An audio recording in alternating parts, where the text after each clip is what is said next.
All right, and so up next we got a fight that I'm actually pretty excited for. I wanted to see it earlier, but it got rescheduled. Hey, Pies, do me a favor. Just stand up for me. Yeah. Stand up for me. Gavin. I'm just kidding. We don't pick favorites, but there you go. Go ahead with your introduction. We're going to try and reduce the Beaver bias on this one for sure, but this fight got rescheduled due to the Rona. Quarantillo obviously didn't take that quarantining very seriously, but all jokes aside, glad everyone is okay. It just registered. Billy Quarantine just registered again. Oh, that was so good. That was so beautiful. Mans couldn't have a better name. That guy should get main cards just for the pandemic, This man should get Fighter of the Year for 2020 just based on name for sure. With that said, hop right into it. You kind of got a good little introduction for him right there. Woof. Yeah, shit. He rocks a 15-2 record. Mm-hmm. He did win Dana White Contender Series. He beat Spike Carlisle, who we actually saw fight this past weekend. Mm-hmm. And he knocked out Kyle Nelson as well. So there's a lot of promise with this guy. He's dangerous, man.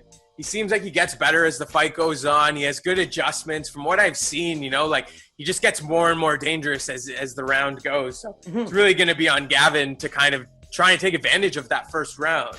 Moving over to Gavin, our Canadian boy here, hard not to root for this man. He sports a 12-0 record. He's no slouch either. This is going to be a fight, in my opinion. Mm-hmm. He actually submitted our boy Justin Jaynes recently, so it's not like he's fighting slouches either. Sports that nice record.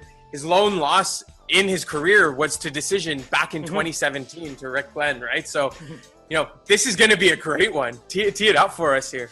Yeah, so it's funny, right? You want to talk about Beaver bias? I think Gavin Tucker has a Beaver bias of his own.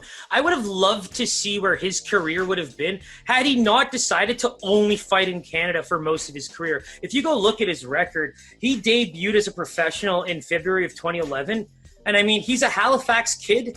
And he's been fighting in only New Brunswick and Halifax up until 2017, till he took the Rick Glenn fight in Alberta and lost. So can you imagine being a guy who stayed home for the first 6 years of your professional career? Then you'd say, you know what? I'm not even going to go to the U.S. Let me just tipsy-toe over to Alberta and see if I can just stay on the home soil. Well, nah. Rick Glenn had his way, leading into a, unanimous decision. Comes back, goes back to Edmonton, and then ends up beating Sang-Woo Chu. And then we saw him fight Justin Jaynes, right? So it's an interesting career. He fought for think about this, bro. He's got 4 UFC fights, and they're all of them in Canada except for last time. And now we've got a next one coming up. He's been quarantiling since 2015, man. Yeah. He knew it was coming. And that's what He's got to take on the Quarantino. Can you imagine? Imagine leaving the country only to go fight the leading man, the main man. If there was a commercial for the quarantine, who would be the guy? Billy Quarantillo. Definitely. And let's go into analysis based on Pies' reaction. He said it best. Billy Quarantillo, the last time I saw him fight, such a good late bloomer. We kind of saw him, get his feeling out phase in the beginning. I think he was actually tagged with a couple of punches, if I remember correctly. But, as we got into the second, he's a really late starter, but he looks good. And I think he gets the timing. And so, really, with that said, just like our second waves, this man definitely gets a second wave in the third round. And that's where I think Gavin Tucker, actually, that cardio we saw against Justin Jaynes, I already talked about that fight where, Jaynes is moving down in weight. He's had to be, cutting weight on short notice. And so that fight, the fact that he got submitted in the third round in itself is kind of, something to think about. But, the guy looked like a beast, an absolute beast. Submitted him very cleanly, was constantly moving. His striking was so crisp. I was so impressed, man. I was just so impressed, and I just couldn't believe that a Canadian fighter who looked that good had taken this much time to kind of, he broke his quarantine in quarantine. I don't even understand. But in any case, we're going to see this guy really take it to Billy Quarantillo, and I'm curious to see where this line lies. Pies, even before you do your little intro, I think this might be the closest fight right off the bat when it comes to lines, but maybe I'm wrong.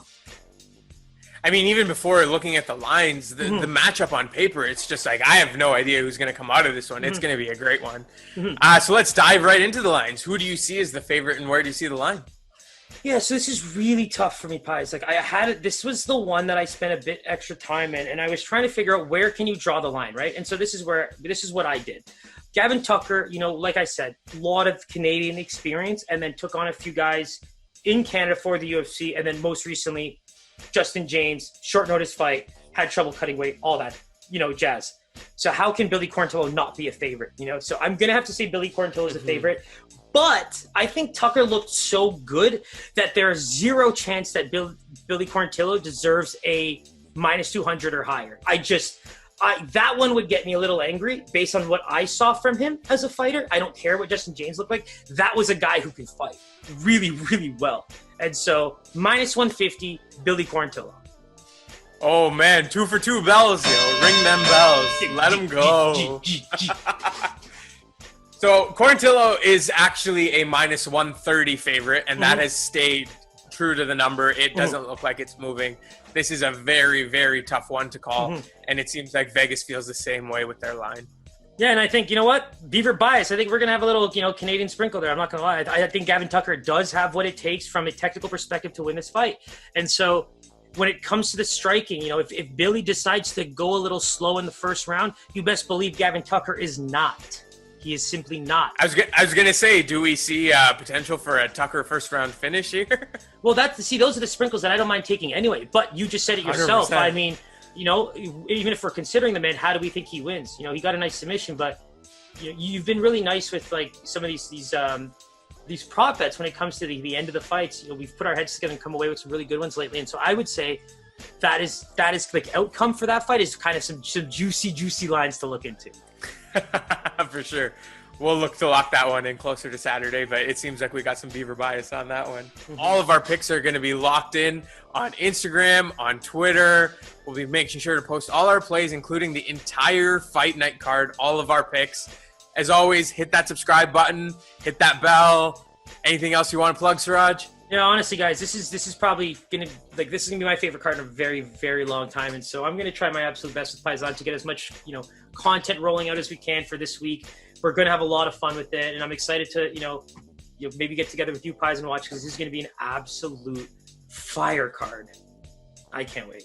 Oh yeah, I can't wait either. It was a pleasure, Siraj. Love talking to you, man. You too, my boy.